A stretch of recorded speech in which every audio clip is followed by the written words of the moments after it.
Daily. We are so glad that you've joined us. It's the last week of 2020, and I know some of you are celebrating the exact same way that I am. We are glad that this is over.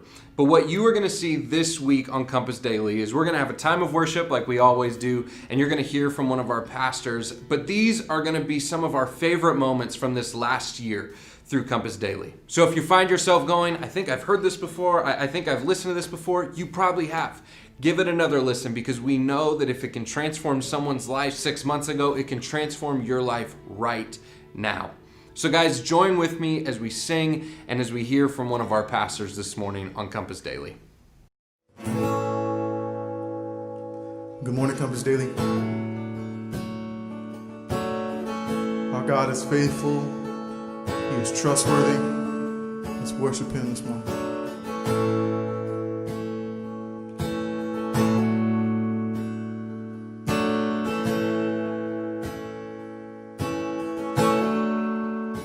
We're singing how marvelous, how wonderful, and my song shall ever be.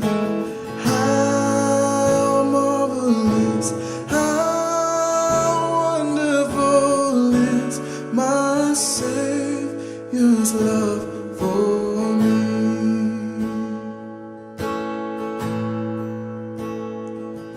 I stand amazed in the presence of Jesus the Nazarene, and wonder how He could love me, a sinner condemned unclean. We're singing how marvelous,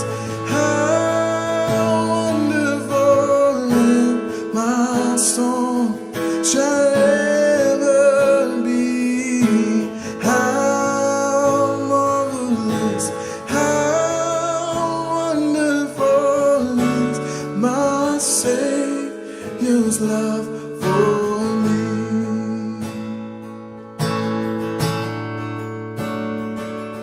He took my sin and my sorrow and made them His very own.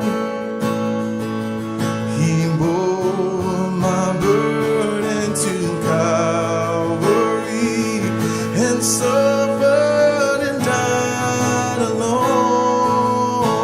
I'm singing how marvelous, how wonderful, and my song shall ever be. How marvelous, how wonderful is my Savior's love for me. We're singing how marvelous, how wonderful, and my song shall ever be. How marvelous, how wonderful is my Savior's love for me.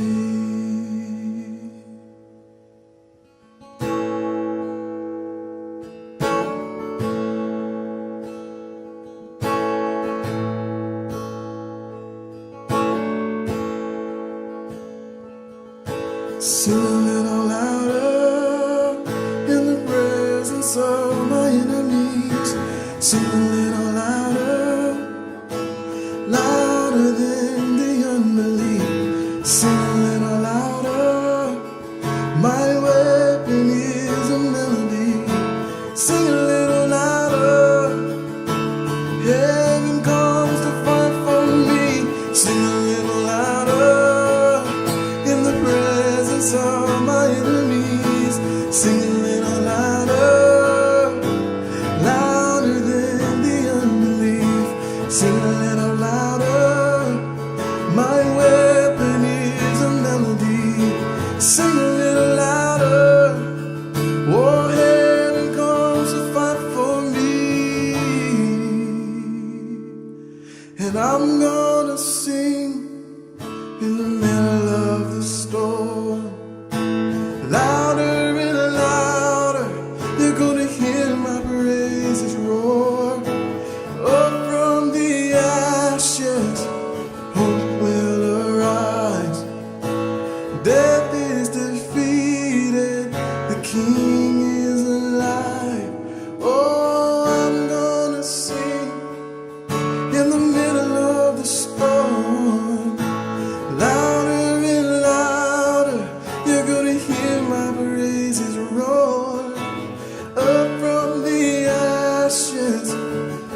So my heart runs. So my heart runs. So my heart runs. My heart runs after you. So my heart runs. So my heart runs. So my heart runs. My heart runs after you. Hi, my name is Brandon, and I'm one of the pastors at Compass, and I'm so excited to be sharing with you on today's episode of Compass Daily. Now, before we get started, I just want you to take a moment right now and click on that share button, whatever platform you're watching on, Facebook, YouTube, Compass Online, wherever you're watching from, and just share this with someone right now so they can experience Compass Daily. Now, if you're new to Compass Daily is a daily show we do Monday through Friday, 8 a.m. Central Time. It's a time of worship and a short message, and a time where we give you updates about how your generosity is changing lives in our community, around the nation, and around the world. It's one of the highlights of everyone's day to be part of Compass Daily, and I'm so glad that you're joining us on this Monday.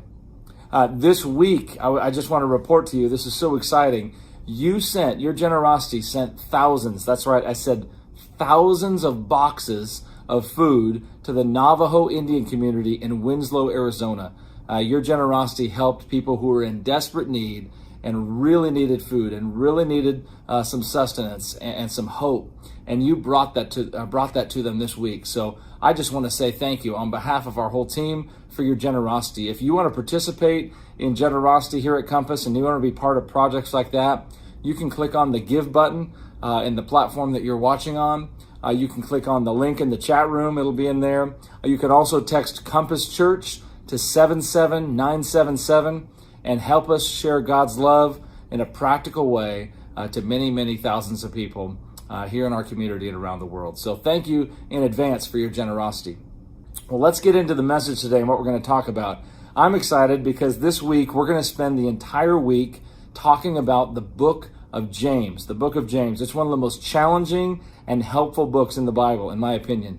Now, most scholars agree that this book was written by James, the brother of Jesus. Can you imagine being the brother of Jesus? Now, I don't know about you, but if my brother predicted his own death and resurrection and he pulled it off, that would make me a believer. I mean, if there's anyone that would be skeptical of someone, it would be their brother, right? But James believed in Jesus and trusted in Jesus, and he writes this letter that is just full of it kind of in-your-face guidance that is going to be a huge encouragement to you this week. So we're going to look at a chapter each day. There's 5 chapters in the book of James. And before we get started this week, I'm just going to throw down a challenge for all of you who are watching Compass Daily. Because there are just 5 chapters and they're pretty short, I want to challenge you to read a chapter a day. Okay, so I want to challenge you. Watch Compass Daily every day and read a chapter a day from the book of James so you can really dive in to the material we'll be looking at this week. So to do that, if you're kind of like, okay, I'm really ready to take the challenge, what I want to invite you to do right now is in our chat room, I just want you to type the phrase, I'm in. Just say, hey, I'm in. I'll watch Compass Daily every day. I won't miss a day. And I'm going to read a chapter of James every day that correlates with the teaching that we're going through. And I'm so excited. I see some of you right now in the chat room. You're saying that. You're saying, I'm in. And that's exciting to me because I know that because you're going to read the book of James and you're going to be here with us every day, that's going to change you. It's going to have an impact in your life. I believe that with all my heart. Now, today I'm going to focus on 2 verses in the book of James. And they're verses that I've read thousands of times. But I got to tell you, these verses, every time I read them, man, they just hit me right between the eyes. They're just, honestly, sometimes kind of a punch in the gut. In a good way, because they really challenge me. And so we're going to read these verses. It's James chapter 1, verses 19 through 20. And the verse says this, my dear brothers and sisters, take note of this. Everyone should be quick to listen, slow to speak, and slow to become angry, because human anger does not produce the righteousness that God desires. Now, I want to invite you to do something that I hope it's not weird, but I just want you to really focus on this verse today. I want to invite you to say this verse aloud with me wherever you are. It's going to be right on the screen. You can read it along and say it with me. Let's just really hone in on this verse and make sure we get it. It says, "My dear brothers and sisters, take note of this." Say it with me. "Everyone should be quick to listen, slow to speak, and slow to become angry, because human anger does not produce the righteousness that God desires."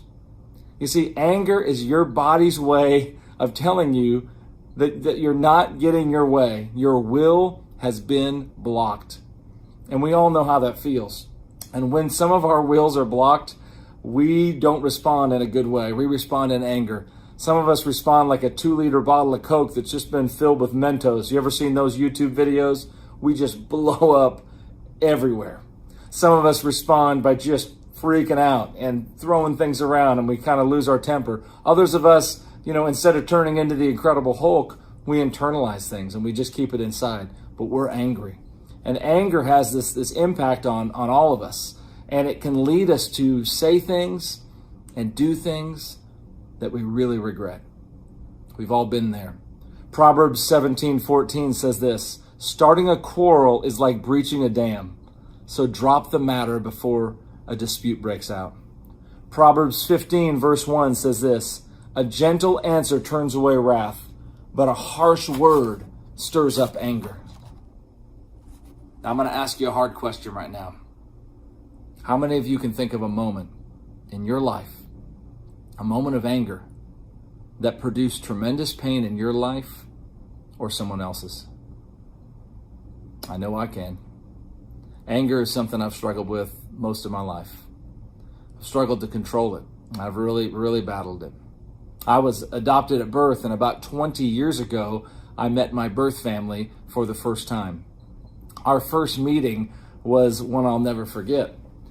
We met at the Olive Garden near Los Angeles International Airport, and we all sat down in the booth, and we'd never met each other, and so we sat down in this booth and we just looked at each other. I remember the waitress comes up and says, "Can I get you something?" And I said, "Just hold on, we just met each other." And she looked at us kind of weird and she walked off. And we just stared at each other for a while, and then we started talking. And as we started talking and started asking questions, I asked my mom, my birth mother, my brother and sister, who were all at the table there, I asked them, I'm meeting them for the first time, kind of getting over the shock of seeing people that look like me that I'd never met before. And I got over that shock and I asked them this question. I said, "Hey, do any of you struggle with a short temper? Is that something that is kind of part of this family?" And they all laughed and they all raised their hand. And at that moment, I was like, yes, this is awesome. I've got an excuse. I've got an out. I've got an explanation. I can't wait to go home and tell my wife, hey, there's a reason I have a short temper, right? I have an out. It's because I'm Scottish Mexican. I couldn't wait to get home and tell her that. And we laughed about it. But the truth is, I started driving home that night, and I got in the car. And as I was driving home and had just had this incredible experience meeting my birth family and just thinking about how genetics were tied into who I was and my makeup, truth just kind of hit me upside the head as I was driving home that night. And the truth was this: even though I was related to Don Quixote and William Wallace, there was no excuse for my short temper. There's no excuse for my outbursts or anger. The truth is, there was things in my life, in my heart, there was bitterness, there was sin in my life, there was pain, there was rejection, and there was a bunch of other junk in there in my heart that I wasn't dealing with. And as a result, it was causing me to show some pretty serious anger on the outside. And it was having an impact on my family. And I knew something needed to change. And I couldn't make excuses. The problem was my heart looked like the trash compactor on the Death Star. It was a mess. And I needed to get some help. And that was the real reason I struggled with anger. Now, I pulled over to the side of the road that night, And I just prayed and I cried and I wept because I was overwhelmed, because I had this moment of just realizing, despite my anger, despite my sin and my struggles, God still loved me. And I knew that. And I thanked him for that. And listen, when you and I, when we begin to fully embrace the love of God, his unconditional love for us, the shame and the sin goes away and we begin to walk in freedom. And for me, when I do that, when I really walk in God's love and experience his love for myself personally, it's when my temper gets less and my anger shows up much less. And when we bathe our heart and our mind in Scripture, we experience victory over sin. That's why I'm challenging you to read the book of James this week. That's why I'm challenging you to not miss a day of Compass Daily this week. And as a matter of fact, I want to encourage you to be at church with us this week, whether online or in person. We're so excited. We're going to have in-person services starting this week at all of our campuses. And we can't wait for you to be part of it. And if you'll do those things, if you'll keep those habits consistent, it will cultivate your relationship with God, your relationship with Jesus, and you'll be clean on the inside. And if you have a temper like me, it'll subside. You'll notice better things coming out of your mouth and in your mind and out of your heart. So let me ask you today, how's your heart? Is it clean inside? Or are you harboring bitterness inside? Do you have feelings of rejection, inadequacy? Is there hurt in there that you don't want anyone to see? And maybe some of those things are bringing out the anger in your life that James talks about in James chapter 1. I got one final question for you, and I really want you to think about this one. Here it is. Do you have the courage to go searching for where your anger really comes from? Do you have the courage to go searching for where your anger really comes from? I hope you do, because my dear brothers and sisters, take note of this. Everyone should be quick to listen, slow to speak, and slow to become angry, because human anger does not produce the righteousness that God desires. And if you're like me and you want to fight to control your anger and you want to go to battle with it, I want to invite you to memorize James chapter 1, verses 19 through 20 that we looked at today. And keep memorizing scriptures like it. Download the YouVersion app. And when you download the YouVersion app, I want you to, in the search column, to just type the word anger. And when you search the word anger in the Bible, it's going to give you a huge list of verses. Verses like Proverbs 29:1. They'll show up on the screen. It says, "A fool gives full vent to his anger, but a wise man keeps himself under control." And every scripture that comes up about anger that you search is one that's worth putting on a 3x5 card and putting it on the mirror and seeing that every morning and memorizing maybe a different verse every week and going to battle with your anger and your temper and what and why is going on in your heart and what's producing that. And when you do that, when you make that habit of memorizing scripture and reading scripture and being consistent at church, I'm telling you, it makes a difference in your life. And that's exactly why it says here in James chapter 1 that you're going to read this week in verse 22. It says, "Don't merely listen to the word and so deceive yourselves. Do what it says." Listen, I hope you have a great week. I hope right now you'll click the share button and you'll post today's episode. Maybe you can say something like, "Hey, if you struggle with anger, so does my pastor. Check this out." I would love for you to share this episode and encourage those in your community and in your family and friends, and just let them know about Compass Daily so they can experience this really encouraging thing that we do here at Compass each and every morning. Now listen, go read chapter 1 of James right now.